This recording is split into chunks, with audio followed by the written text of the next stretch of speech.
จะฝากไว้นะปล่อยได้แหละครับครับทัดไงครับมีไว้จะไงครับ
เช็คสายสเตย์ทั้งทางปั้น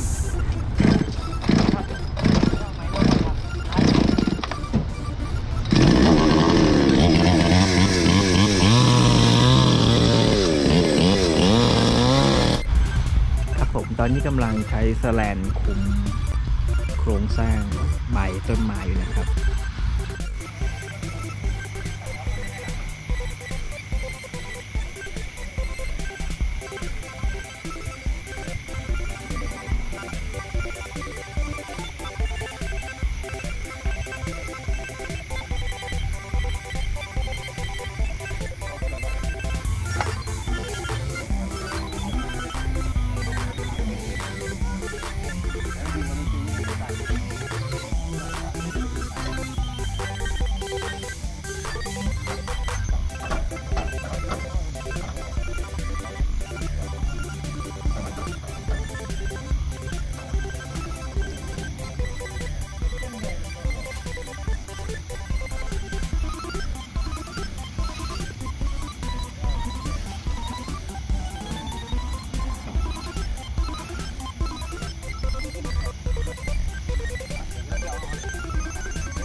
ปลูกดีแท้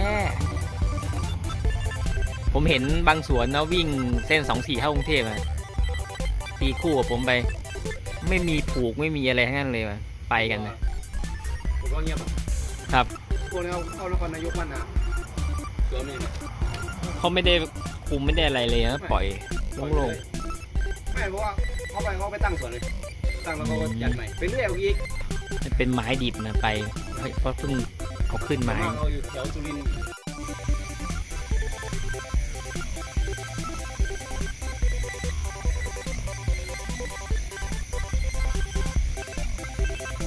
ขณะนี้เวลาทุ่ม35 นาทีครับกำลังปลูกเก็บห่อต้น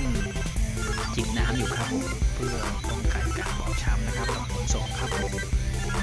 ต้นนี้ส่งที่หนองคายนะครับผม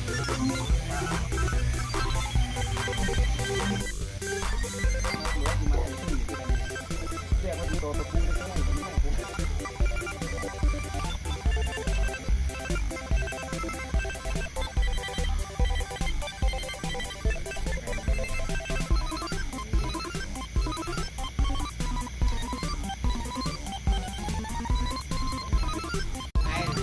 ครับ ไฟพร้อมกับเดินทาง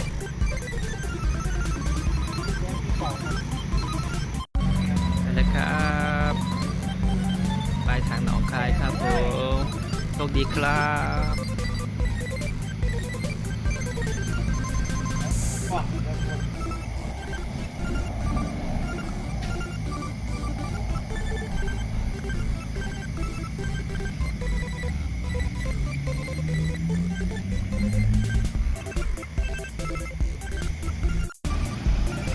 ครับจอดเติมมันที่ปั๊มพีทีบ้านเสียมครับอำเภอเคืองในครับผม